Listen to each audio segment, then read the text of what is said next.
And వనమూలికలు తీసుకొచ్చి హ్మ్. సముద్ర తీరంలో ఏదో చేస్తారు. చేస్తే వశీకరణం ఏవండీ అయిపోతుంది. ఒకాయన ఎందుకు ఇక్కడే మీ మీ మన దగ్గరే ఒకాయనొచ్చాడు నా దగ్గరికి. ఆ! పుట్టిన పిల్లలు నాకు పుట్టలేదేమో అని నాకు సందేహంగా ఉందన్నాడు. ఆ! అబ్బో! చాలా అసలు మీరు ఆ పొజిషన్‌లో ఉంటే ఏం జేస్తారు? రాజద్రోహం, చచోరత్వం, స్త్రీదోషం, నిధిదర్శనం, అనర్ధ్వాపాదకం కర్మ జ్ఞాతమప్య ప్రకాశయేత్ ఇవి చెప్పకూడదన్నాడు. రాజద్రోహం, చోరత్వం, స్త్రీదోషం, నిధి దర్శనం ఇవి 4 అనర్ధపాదకం కర్మ అసలు చెప్పకురా బాబు నువ్వని చెప్పాడు. ఓకే. ఆయన నన్నొచ్చి అడిగింది, నా పిల్లలు నాకు పుట్టలేదని నాకు అనుమానంగా ఉంది. నాకు తెలిసిన వామాచార పద్ధతిలో పూజ చేసేవాళ్ళు కూడా దీన్నే నిర్ధారించారు. మీరేం చెప్తారు? ఇంకేం ప్రశ్న లేదు. నేనన్నాను, ఏవండీ ఆయన జాతకాన్ని చూసి సుతే సేబాయుషే విత్తే బహుపుత్రీ న సంశయః అన్నాడు. అంటే సంతాన స్థానాధిపతి ఇలా ఉంటే బహుపుత్రీ న సంశయః. స్త్రీ సంతానమే కలుగుతుంది దాంట్లో సందేహం లేదని చెప్పాడు. మీ జాతకం ప్రకారం మీకు స్త్రీ సంతానం ఉన్నారా? నాకు 3 అమ్మాయిలు, 1 అబ్బాయి అన్నాడు. మరి సరిపోతుంది కదండీ! మీరు మీ మీ దాంట్లో ఉన్న వాళ్ళే అక్కడ పుట్టారు. మరి మీకు అనుమానం ఏంటని అడిగాను. నాకు వామాచారంలో పూజ చేసిన ఏవండీ వాళ్ళని వీళ్ళని అడుగుతారు. ఆ అమ్మాయి వెంట్రుకలు తీసుకోండి, మీ వెంట్రుక తీసుకోండి. రెండిట్లోనూ డీఎన్ఏ ఉంటుంది. మ్యాచ్ అయిందో లేదో తెలిసిపోతుంది. నేను చెప్పింది, వాళ్ళు చెప్పింది కరెక్టో కాదో తెలిసిపోతుంది అన్నాను. అప్పుడు ఆయన అది చేశాడు. నాకు ఈ విషయం కూడా తెలీదన్నాడాయన. ఓహ్! అంటే ఇక్కడ శాస్త్రాన్ని పట్టుకోవాలి. బా! ఇప్పుడున్న టెక్నాలజీని పట్టుకోవాలి కదా! అవును గురూజీ. డిఎన్ఏ ఇప్పుడు పరీక్షలు అవుతున్నాయి గదా! హ్మ్. సో, కర్మ సిద్ధాంతం. డిఎన్ఏ చెప్పేది నమ్మాలా? కర్మ సిద్ధాంతాన్ని పాటించాలా? ఈ అంటే రెండిటికి ఏమైనా సంబంధం ఉందా? డిఎన్ఏ ఏం చెప్తుంది? మన వారసత్వం. గొప్ప విషయం చెప్తాను వినండి. ఒక జీవుడు అంటే శరీరంలో ఉండేటువంటి వాడు. శరీరం 2 వేరు. హ్మ్. శరీరం వేరు. ఆత్మ వేరు. వేరు కదా! ఆ! అక్కడ అవును. వరకు మనందరికీ క్లారిటీ ఉంది. క్లారిటీ ఉంది. అవును. ఈ ఆత్మ అనేటువంటిది సంచిత కర్మలు, ఆగామి కర్మలు, ప్రారబ్ధ కర్మల రూపాన శరీరాన్ని ధారణ చేస్తుంది. అవును. ఆత్మకి, శరీరానికి సంబంధంలా. హ్మ్. 2 వేరు వేరు స్థాయిల్లో ఉన్నాయి. మరి లేపోతే మీరు పడుకున్నప్పుడు ఏమవుతోంది? మీకు తెలీదు. తెలీదు. ఈ అవయవాలన్నీ కూడా లోపలికి లయమైపోతున్నాయి ఆత్మ లోపలికి. హ్మ్. అందుకని అవయవాలన్నిటి నుండి మరి అవయవాలు పనిచేయకపోతే ఏమవుతుంది? మలం ఉత్పత్తి అవుతుంది. అంటే ఈ కళ్ళల్లోంచి పుసుకుల రూపంలో అవును. వస్తాయి. అవును. చెవుల్లోంచి వస్తుంది. ముక్కు, నోట్లోంచి వస్తుంది. అందుకని పొద్దునేసరికి అవన్నీ కడుక్కుంటా. అవును. అంటే ఆ శరీరం అక్కడితో పని చేయలా. దానికి రెస్ట్. ఓహ్! శరీరం ఎవరిది? ఆ! తండ్రి గారు, తాతగారు, ముత్తాత గారు. మరి 'సెవెంత్ సెన్స్' సినిమాలో ఏం చెప్పాడు? అన్ని తరాల ముందున్నవాడి ఇది కూడా మీ డీఎన్ఏలో ఉంటుందని అవును. చెప్పాడు కదా! దాన్ని యెస్. తట్టి లేపొచ్చని సైన్స్ చెప్పింది కదా! అవును. అది నిజమే. అది దాన్ని కాదనేవాడు ఎవడూ లేడు. రైట్. ఇది శరీరం. మరి ఆత్మో? దానికున్న జ్ఞానము అది విశేషమైన జ్ఞానం. మార్కండేయ పురాణం అని ఒక పురాణం ఉంటుంది. ఆ అవును. మార్కండేయ పురాణాంతర్గతంగా కొన్ని విషయాలు చెప్తారు. ఒక ఋషిగారు కూర్చొని వాళ్ళ పిల్లాడికి పాఠం చెప్తాడు. "ఒరేయ్ నాన్న నేర్చుకోరా, చదువుకోమంటే చదువుకోవేంట్రా నువ్వంటే, 5, 6 జన్మల క్రితం నేను గొప్ప పండితుడిని. నాకు 4 వేదాలు వచ్చు. 10,000 జన్మలు గుర్తున్నాయి నాకు. ఇదో జన్మ నాది. నీకు కావాలంటే ఆ జన్మలో చదువుకున్నదంతా తెచ్చుకుంటాను. 4 వేదాలు చెప్పేస్తాను. నన్ను చదువుకోమని అనకన్నాడు." ఆయన స్టన్ అయిపోయాడు గురువుగారు, తండ్రి. "అదేంట్రా అలా అంటావంటే?" "లేదండి నాన్నగారు నాకు ఇది ఎన్నో జన్మ. పోయిన జన్మలో నేను ఒక చిన్న తప్పు చేసినందువల్ల మళ్ళా ఇలా ఈ యోనిలో పుట్టవలసొచ్చింది. నేను అలా పుట్టకూడదని అనుకున్నాను. ఈ జన్మ తర్వాత నేను ఇంక పుట్టనండి. ఈ జన్మలో మీరు నా తండ్రి. మీరేం చేయమంటారో చెప్పండి." అంటే "పెళ్లి చేసుకో." నేను అది మాత్రం చేసుకోను. అప్పుడు ఈ కొడుకు తండ్రికి చెప్తాడు.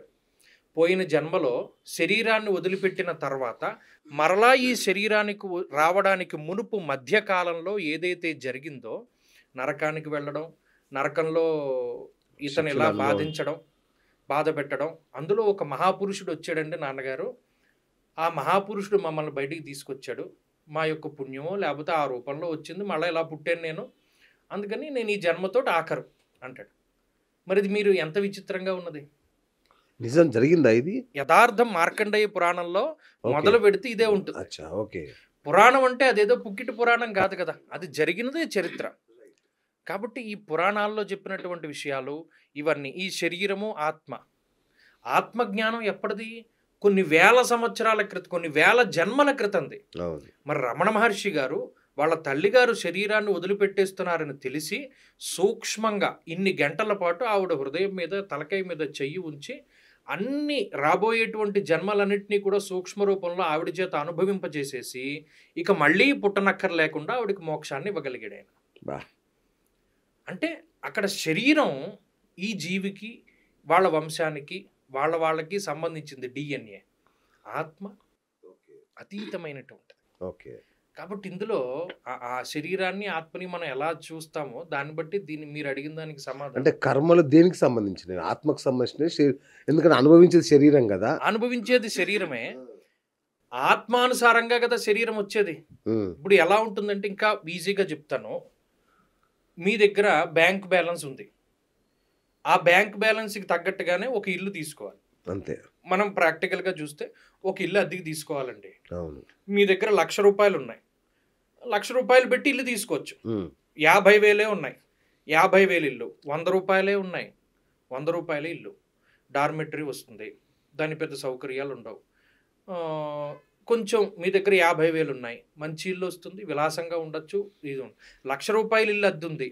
దాంట్లో ఇంకా విశాలమైన ఇల్లు, విలాసవంతమైన ఇల్లు. అదే శరీరం. ఉమ్, మన అద్దె కొంపల్లోనే ఉంటున్నట్టు కదా ఈ శరీరం అన్నది. కరెక్ట్. అద్దె. అవును. ఈ ఈ పలానా అద్దె నీ దగ్గర ఎంత ఉంది డబ్బు చూస్తాడు పైన భగవంతుడు. నీ దగ్గర ఓకే ఒక ₹1,00,000 ఉన్నాయి కదరా, ఇగో విలాసంగా ఉంటుంది. ఈ శరీరానికి రోగాలు అవి రావు. స్విమ్మింగ్ పూల్లో స్నానాలు అవి చేయొచ్చు. నీకు బోల్డు కార్లు, పుట్టుకతోటి శ్రీమంతుడిగా పుడతావు. శరీరం కష్టపడదు కాబట్టి విలాసంగా జీవించరా అంటాడు. నా దగ్గర డబ్బు లేదండి. నీ దగ్గర డబ్బు లేకపోతే నువ్వు వెళ్ళి సంపాదించుకో అని మనిషి జన్మ ఇవ్వడం. ఇప్పుడు చూడండి, పశుపక్షాదుల కింద పుట్టినటువంటి వాడు కుక్క కింద పుడతాడు ఒకడు. ఉమ్, ఇది నాకు ఒక ఆయన చెప్పాడు, సూక్ష్మంగా అర్థమయ్యేలా చెప్పాడు. ఒక వ్యక్తి ఎవరినో చంపేశాడు, వాళ్ళు ప్రాణాలు తీసేశాడు. అప్పుడు ఏం చేస్తుంది కోర్టు? జైల్లో పెడుతుంది. యావజ్జీవ శిక్ష వేసింది. 14 ఏళ్ళు అనుకున్నాను. అంటే ఈ 14 ఏళ్ళు ఏం చేసింది? ఇంకొక పాపపు క్రియ చెయ్యకుండా నిరోధించింది. కరెక్ట్. అవును. అలాగే భగవంతుడు ఒకడికి భయంకరమైన పాపం ఉందనుకోండి, కొంతకాలం పాటు వాడు పాపం చెయ్యకుండా శరీరాలు ఇస్తుంది. ఈగ, దోమ, ఆవు, ఓకే. ఇలా సాధు జంతువులు లేదా ఏదైనా జంతువులు. అలా వాడు ఏం చేస్తాడు? ఈ పాప క్షయం అయ్యేంత వరకు అలా పుడుతూనే ఉంటాడు. పాప క్షయం అయిపోయింది, అప్పుడు పలానా పుణ్యం వృద్ధి చేసుకో, మళ్ళీ ఇంకో కొన్ని జన్మలు చెట్టు కింద పుట్టు, లేకపోతే ఇంకోలా పుట్టు. పుణ్యం వృద్ధి అయ్యాక మళ్ళీ కొన్ని కోట్ల జన్మలు అనుభవించాక మనిషి జన్మిస్తాడు. ఇందులో అయినా నా దగ్గరికి రారా అంటాడు. మళ్ళా వీడు పాపాలు చేస్తాడు. అవును. అదాన దోషేణ భవే దరిద్ర్యో దారిద్ర్య దోషేణ కరోతి పాపం పాపాదవశ్యంతి యాంతి నరకం పునరేవ దరిద్ర పునరేవ పాపి. మనం డబ్బు లేని వాడి కింద పుట్టామనుకోండి, అంటే డబ్బు అంటే ఈ డబ్బు అనే కాదు, అది మనకు ఉండేటువంటి భోగము, భాగ్యము ఏదైనా అయి ఉండొచ్చు. అవును. అష్టలక్ష్మిలో ఏ లక్ష్మి లేకపోయినా డబ్బు లేనట్టే. సంతాన లక్ష్మి లేదంటే లేదు, ధైర్య లక్ష్మి లేదన్నా లేదు. అచ్చా. మరి అవన్నీ లక్ష్మీదేవులే కదా. అవును. అదాన దోషేణ భవే దరిద్రం. నువ్వు దానం చెయ్యని దోషం వల్ల ఇవాళ దరిద్రుడిగా పుట్టావు. ఓకే. దారిద్ర్య దోషేణ కరోతి పాపం. ఆ దోషం వల్ల నీ దగ్గర డబ్బు లేదు, సంపాదించుకునే మార్గం లేదు, పాపం చేస్తున్నావు. పాపాదవశ్యంతి యాంతి నరకం పునరేవ దరిద్ర పునరేవ పాపి. నువ్వు మళ్ళా అలా పుడుతూనే ఉంటావు. అందుకనే ఏం చేయమన్నాడు? దానమీవ కలవు యుగే. అంత దానం చేస్తే అంత మంచిది. వాడు పెట్టి పుట్టాడు రా అంటాడు. అంటే వాడు పోయిన జన్మల్లో బోల్డ్ అంత దానం చేశాడు. అచ్చా, పెట్టి పుట్టాడు. ఓహో, వాడు గత జన్మల్లో పెట్టాడు. దాని అర్థం ఇదా? ఓకే. వాడి జన్మల్లో బోల్డ్ అంత పెట్టాడు. ఓ, వాడి దగ్గర 10 లక్షల బ్యాంక్ బ్యాలెన్స్ పుణ్యం ఉంది. అవును. ఆ 10 లక్షల పుణ్యంలో ₹1,00,000 పెట్టి ఇల్లు తీసుకున్నాడు. ఈ జన్మ 80 ఏళ్ళు ఇచ్చాడు, విలాసవంతంగా ఇచ్చాడు, బోల్డంత భోగభాగ్యాలు అనుభవించేలా ఇచ్చాడు. ఈ జన్మలో ఇంకా పుణ్యం చేసుకున్నాడు. ఆ 10 పైన బ్యాలెన్స్ ఉన్న దానికి యాడ్ చేసుకున్నాడు. నెక్స్ట్ జన్మలో చక్రవర్తి కింద పుడతాడు. ఆ జన్మలో బోల్డంత పుణ్యం చేశాడు. ఇంకా మళ్ళా పుట్టన అవసరం లేకుండా చేస్తాడు భగవంతుడు. అలా పుణ్యం పెరిగే కొద్దీ ఆ పుణ్యం డబ్బు రూపంలో భగవంతుడు ఒక శరీరాన్ని అద్దెకిస్తాడు. ఓకే. అసలు డబ్బు లేదనుకోండి, లేదు రూపాయి ఉంది, అసలు లేకపోతే వృద్ధి చేసుకో అంటారు. రూపాయే ఉంది, సౌకర్యంగా లేనటువంటి శరీరాన్ని ఇస్తాడు. కొన్ని అవయవాలు ఉంచుతాడు, కొన్ని అవయవాలు తీసేస్తాడు, అస్తవ్యస్తంగా పుట్టనిస్తాడు. అయితే ఇది పుణ్యపాప విచక్షణ. ఒకడికి పుట్టిన తర్వాత కొన్ని అవయవాలు పోతాయి, యాక్సిడెంట్లో పోగొట్టుకుంటారు. ఇలా అంటే భగవంతుడు ఇచ్చినవి పరిపూర్ణంగా ఉన్నాయి అంటే మన పుణ్యము, ఆయన అనుగ్రహం. లేదండి అంటే మనం ఏదో గత జన్మల్లో ఏదో దోషం చేస్తుంటాం. అలాని అవయవాలు లేకుండా పుట్టిన వాళ్ళందరూ పాపం చేశారని అనలేదు సుమా. కానీ వాళ్ళ యొక్క పుణ్య పాపాలు, కొంతమందికి వాళ్ళ తల్లిదండ్రులు చేసిన పుణ్య పాపాలు వస్తాయి. అవునా? వీడు నిజంగా పుణ్యవంతుడే, భాగ్యవంతుడే, కానీ తల్లిదండ్రులు చేసిన పూర్వపుణ్యం సరిగ్గా లేక ఎవరి కర్మలకు వారే బాధ్యులు అంటారు కదా, ఇది వర్కౌట్ అవ్వదా ఇట్లా? ఇది చాలా సూక్ష్మమైనది కర్మ సిద్ధాంతం. Okay okay. ఎన్ని వాటితో ముడిపడి ఉంటుందో. అదే రుణానుబంధ రూపేణ పశుపత్ని సుతాలయ, మళ్ళీ అక్కడ నుండి రావాలి. అసలు ఇది నెవర్ ఎండింగ్ ప్రాసెస్. అదే కదా మీకు ఇవన్నీ చాలా సూక్ష్మంగా వెళ్లే కొద్దీ ఒకదానికొకటి. అసలు భగవంతుడు ఎంత గొప్పవాడండి, వాడు ఎంత లెక్కలు టాలీ చేసుకుంటేనే కానీ పుట్టనివ్వడు. ఇప్పుడు పుట్టినవాడు ఉన్నాడు, ఒక్క క్షణంలో మార్చేస్తాడు. దండి అడిగారు నాయనారని ఒక ఆయన ఉన్నాడు, పరమశివ భక్తుడు, శివుడికి అభిషేకం చేస్తేనే కానీ ఆయన ఏం తినేవాడు కాదు. అలాంటిది కొన్ని మతాల వాళ్ళు ఉన్నప్పుడు శివాభిషేకం ఇలా సుగంధ ద్రవ్యాలతోటి పూర్తి చేస్తేనే కానీ అవ్వదు, అందుకని గంధం దొరకనివ్వకండి, గంధం ఇవ్వద్దు, గంధం నీళ్లతోటి అభిషేకం పూర్తి చేస్తేనే కానీ అభిషేకం పూర్తయినట్టు కాదు. గంధం దొరకనివ్వలేదు. చూశాడు గంధం దొరకలేదు. గంధం అంటే ఏంటి? చెక్క కదా, చెక్క ఇలా అరగదీస్తే ఆ నుజ్జు వస్తుంది, ఆ నుజ్జుతోటి అభిషేకం చేస్తాం కదా. మనం కూడా ఏం చేద్దాం, ఇదిగో ఇదే గంధం చెక్క అరగదీసేస్తాను శివుడికని, ఇలా చర్మం చిట్లిపోయింది, మాంసం పక్కకి వెళ్ళిపోయింది, ఎముక వచ్చేసింది, ఎముక అరిగిపోతుంది.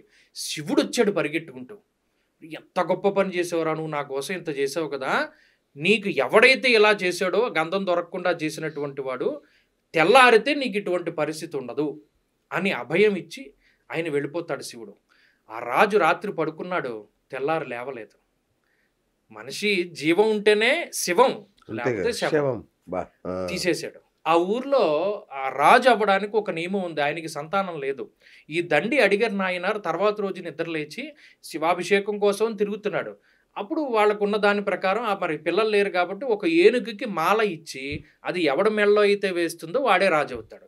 ఆ ఏనుగు కళ్ళకి గంతలు కట్టేస్తారు. ఆ ఏనుగు సరాసరి దండి అడిగారు నాయనార్ దగ్గరికి వచ్చి 2 కాళ్ళు పైకెత్తి ఒక కాలు కింద వేసి మూపురం పైకి ఎక్కించుకుని మెళ్ళలో దండ వేసింది. వాడే రాజు.